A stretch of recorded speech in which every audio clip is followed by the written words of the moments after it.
Welcome, travelers from near and far. I'm your host and storyteller, Timothy Majik. Please make yourself comfortable and join me this evening for a wondrous tale. Tonight we will be reading from the complete fairy tales of the Brothers Grimm. A caution to younger travelers. These stories are translated from their original German collections and may contain some darker imagery than many of their American counterparts.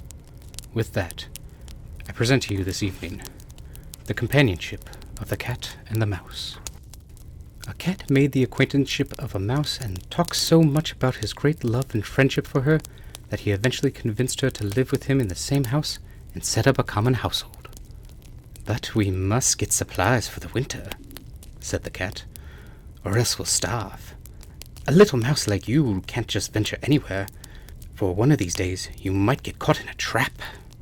They acted on his good advice and bought a little jar of fat, but they didn't know where to put it. Finally, after long deliberation, the cat said, "I can't think of a safer place than the church. No one would dare take anything from there. Let's put it under the altar, and we won't touch it unless we really need it." The little jar was safely stored away, but it was not long before the cat felt a craving for it and said to the mouse, "I've been meaning to tell you, little mouse.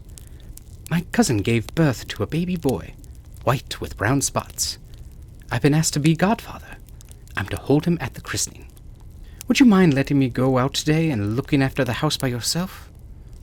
"No, of course not," answered the mouse. "Go, for God's sakes.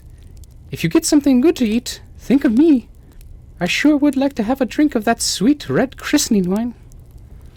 Naturally, none of what the cat said was true.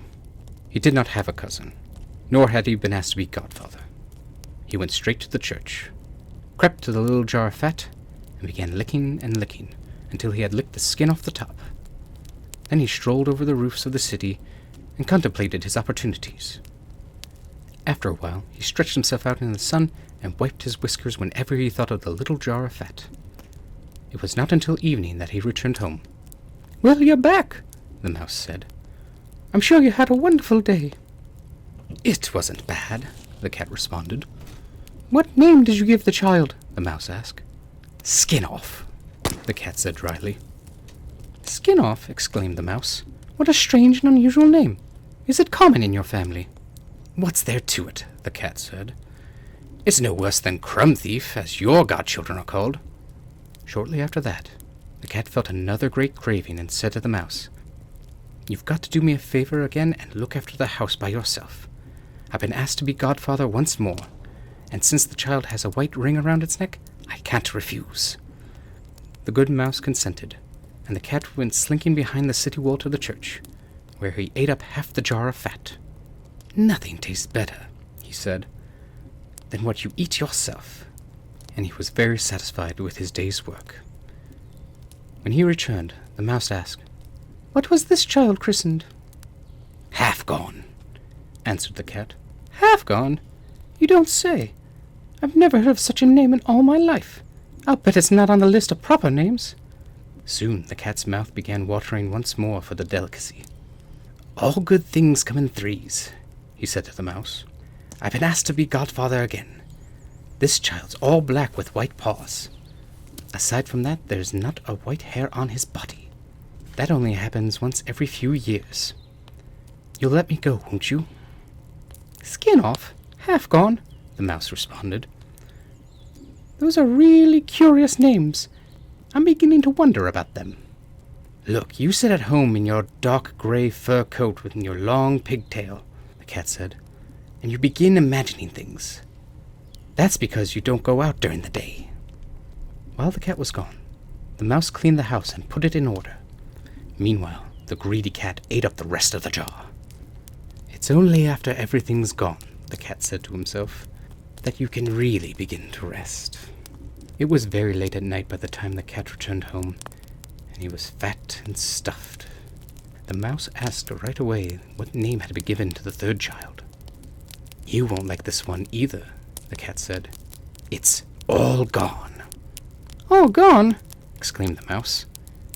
"That's the most suspicious of all the names. I've never seen it in print. All gone. What's that supposed to mean?"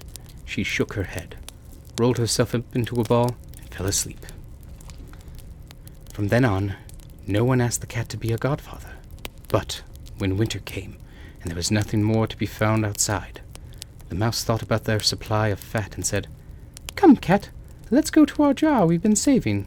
It will taste good." "Yes," said the cat. "You'll enjoy the taste just as much as if you stuck your dainty tongue out the window." They set out on their way, and when they got there, the jar of fat was still in its place, but it was empty. "Oh," said the mouse, "now I know what happened. It's clear as day. Some nice friend you are. You ate it all up when you went to be a godfather. First the skin, then half, then—" "You better be quiet," yelled the cat. "One more word and I'll eat you up." "All gone," was already on the tip of the mouse's tongue. No sooner did she say it than the cat jumped on her, grabbed her, and devoured her. You see, that's just the way of the world. The end. Thank you for joining me this evening. I hope you have enjoyed tonight's reading. If you have, kindly let other travelers know where they may relax and enjoy a good story. I hope to see you again soon, good wayfarer. Until then, may your journey be a safe one.